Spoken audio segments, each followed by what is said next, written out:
Here we go. Magic. Hello. Hi. Hi. Just a minute. I think maybe I need to make some bigger volume. Okay. Hello. Hi. Okay, I need bigger. Okay, so before I continue, I forgot to talk about this. If you notice the background, I changed it a little bit. My dad told me there's too much going on, too many toys. You want to look neater. So after talking to my dad, I decided to take down some of the toys, and it makes it look more professional. That's why those practice interviews are very important. Okay, let's continue. Can you hear me? Yeah, but So, still here's the Spider-Man. volume is so. A bit low? My parents. Yeah, but I think it's okay. Yeah, I can understand. I'll try. Hi. Hi. I'm still very happy to see you. Nice to meet you. How are you today? Not bad. It's a lovely day today. All right. I would like to introduce myself first. My name is, as you know, and then actually I'm a coordinator for this camp. I have been in over 4 years, but actually I have taught English for the university student for over 17 years. Wow. So yeah, that means I'm a very old lady, right? Experienced, not old. Yeah, thank you. Anyway, I would like to make some good balance between teacher side and the staff side for you. And we usually start the interview with a demonstration first. So, and then we can talk about your experiences or any expectation for the camp. All right, and for the demonstration, we just want to see your teaching style. So you can imagine you are in the real classroom in front of your student. You can have just 5 to 10 minutes. Okay. Okay, this isn't something I expected. I expected them to do the interview first and then end with the mock lesson, with the demo lesson. So this caught me off guard, but I was prepared for the demo lesson. I'm a teacher. This is what I do. Remember, this is what you do. This is your life. So don't be nervous about it. You should start practicing it. If somebody woke me up in the middle of the morning and said, Eric, teach this quickly, I'll be like, okay, let's do this. Right? I'm not going to be surprised. I'm not going to say, oh no, I need to prepare. I don't have material. It's just, what do you want me to teach? Let's do it. Okay. So take that mentality. If you wake up a boxer and you say, let's box, he's going to be ready to box. If you wake up an engineer and say, draw some plans or, give me an equation, they're going to be able to do it. So as a teacher, if somebody says teach, you better be ready to teach. We're going to skip this part. Otherwise this video is way too long. Your lesson looks very well organized. Then I think maybe your kids will have some good interactive class with you. All right, thank you. And can we start the interview with very common questions? Sure. Yeah, do you have any special reason to apply for this position? Oh, well, I've never taught in Seoul, and I thought it might be interesting to go up to Seoul and to spend some time with students there. I have done summer camps in the past, but I feel that those were a bit shorter, and I'd like to have some more experience working with students. All right. Just a minute. It's like the gym look, looking straight at the camera. And can you describe what 3 words would your student use to describe you? I would say fun, interesting, and one more: fun, interesting, and knowledgeable. Oh yeah, that's good. This one was a bit tough, fun and interesting, very similar. You have to think about what do they want. And this is a summer camp for elementary school students. I knew that. They want someone who's going to engage the students and they're going to have fun with the students. I could have said something different, but I think it worked. That third one, I was struggling, and then I thought, well, I said fun, I said interesting. Let's talk about something that shows that I'm a capable teacher. This is a fun one. In the comments, what 3 words describe you best as a teacher?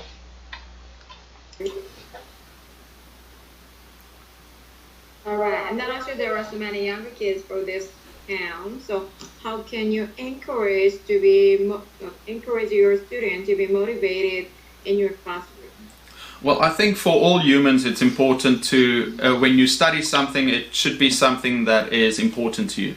So what I like to do with my students is I like to take the language and link it to something that is important to them or something that they actually do in their lives, so that they feel, wow, this is useful and it's something that I enjoy, so I want to do it more. So I think, yeah, it's very important to motivate students with something that is interesting to them.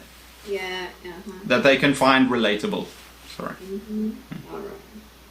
Actually, with my experience, I believe to build a strong rapport with the younger learners, I believe we need to make a safe learning environment first. We need to make them believe making mistake is just one of the way to get the language. All right. How about if your lesson does? I'm gonna pause there quickly. Yeah, so she raised some interesting points. I would have liked to talk to her some more, but I let her take the lead. Okay, important, and I nod to create rapport. Perhaps I'm doing it a little bit too much, but I think we got along well. I mean, she's a professional, I'm a professional. Of course, we're going to talk about these things. It's only natural. Not go well as you plan, what would you like to do? Well, one of the things I think every teacher should be able to do is to recognize if something isn't working and then move to plan B. You should always have something in your arsenal that you can use a little bit later if things don't go your way. I totally agree with your comments earlier that students should have a safe space. And one of my rules when I start class is I tell students that there are no mistakes. There is just an opportunity to learn and they should have fun. So in my class, actually, if someone makes a mistake, we actually celebrate that because that's how they learn to get better. So I want students to feel if I make a mistake, there's nothing wrong. It's just a chance for me to show how I can improve. Sure, that's true, that's true. Actually, when they make a mistake, that is very great chance to learn what's wrong with me. Yeah. Right. Okay, how about I missed the opportunity to use the line, every mistake is a learning opportunity. So if a student makes a mistake, you can actually go back and role play it with them and say, this is what I would like you to do instead. how would you challenge the slow learners and the advanced learners within the same classroom? Yeah, okay. This is a common problem, is having advanced students and then lower level students. I think it's important to find a middle ground. I'm gonna pause there quickly. If you want to think about a question, what you can do is you can restate it. Restate it, that gives you time to think about it. It's another sly way to get more time to yourself to think of an answer. The answer isn't that great, but as long as you show them that you care and that you think about these things, it's more about their feeling towards you than if your answer is 100% correct. Where the younger student, the less advanced students can be pushed to work harder, and also the advanced students to actually feel like they're learning something from the lesson. So first of all, I think you should look at the material and then present it in a way in which everyone can relate to, and then the activities that you have should be difficult enough for the advanced students to feel like they're learning something, but not too hard for the young. It should be simple enough for the less advanced students to be able to understand and to do it too. Yeah, that's great. For me, I usually make a separate material for that. For sometimes, actually, I believe pair work or group work is very effective, especially for kids. They really like competition. No, sometimes for the higher level, they can be burdensome. So for me, I make a separate material For example, for those slow learners, I usually make an easy sample, dry example to make them answer easily, because with that process, they can get more confident. And for the advanced level, I prepare some more challenging questions to make them think about more. Yeah, you have to adapt. Maybe depending on the learning environment or some topic like language, we can make so many ways to stimulate them. Right. All right, how about the troublemakers? How would you handle a student who constantly disrupts your learning environment? Yeah, classroom management, very important. From the start of, when I start teaching, it's important to start applying rules, teach the students the rules, and then enforce the rules in a fair way. With students are going to talk, they might do something if they're not engaged. So number one, if they are not engaged, it means that one of the activities isn't working well, or perhaps something in the lesson they don't find as stimulating. So first I'll look at the activities and the material. Is it engaging to the student? But if the students are acting up, the first thing you do is you don't want to give them a place where they can actually fight against you or actually show them to the class. So what I like to do is, if there is one or two students that do talk out of turn or makes a fuss, first I will address them directly in a quiet way, not in front of the whole class, maybe quietly to the side. I'll tell them, listen, this isn't really what I want. I want everyone to work well together, so can you help me in this? So yeah, you don't want to give them a stage to perform on. And then in general, I think if a teacher is grounded in their rules and in their authority, students will follow that if they feel they can trust you and they feel that you're the leader of the class. Okay, very important. Even though you can see that I make some errors in the way that I explain. I don't explain as clearly as I should. If I had time, I could write it out and perhaps I can answer more coherently. But I am showing passion towards the subject. You can see me talking about it, and you can see that I've thought about it and I'm talking about it. I'm trying to explain.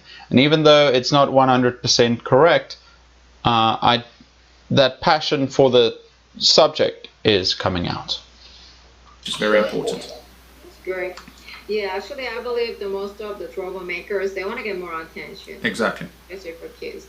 So for me to give special attention, I make a role to assist me or assist other students. Because as you mentioned, teacher need to show the way to participate in the class activity in any way. So, but we need to consider two things more for this question. First of all, we need to figure out where the problems come from, inside or outside of the classroom. Exactly. For their kids. So that is one of the reasons we need to share more time to learn the runners. And then the I'm not 100% sure, but I think in many cases, if the interviewer is actually speaking more than you, it could be a good sign because they are investing in this interaction. Perhaps not in all cases. Sometimes they might, disagree with you and say something that they believe. But in this case, I got the feeling that she is invested and she wants to give her opinion, and that way we actually create a good relationship. That sounds Do you have any questions? Always have questions, either about the logistics. In this case, I didn't ask about the class sizes. That's also important.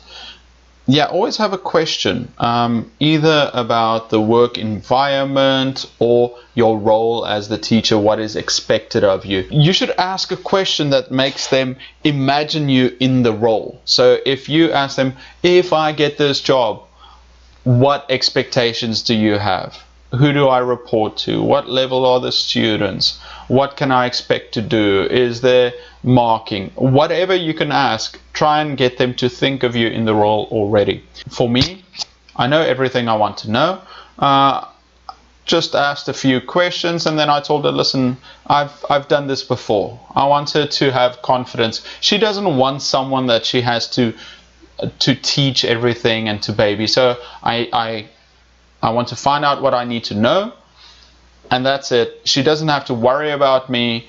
I'm a teacher. I've done this before. You want to have that confidence so that they don't have to worry, oh, is this person able to do it? They know that whatever assignment we give this person, they will deliver. So I ask her a few questions about logistics, where I'm going to stay, and about the students, and then we finish the interview. Have any question? No, I think I'm totally happy. I've been a teacher for a long time. I know what's supposed to happen, so I'm confident. I know you have lots of experience. Right. All right. Thanks for sharing time for this interview. If you have any more questions, you can email me anytime. Thank you so much, Ms. Cho. Yeah, I really enjoyed talking to you. Me too. I learned a lot. All right, great. Thank you so much. And then that's gonna be with you in a week. Okay, thank you so much. So remember, you want to use their name as often as possible to build rapport in a professional way, of course. I like at the end that she said, so at the end I finished again, I said, I'm confident, I have the ability. And then she agrees. She says, yes, you've got a lot of experience. All right, great. Thank you. Have a lovely day. Have a good day. Bye-bye. Goodbye.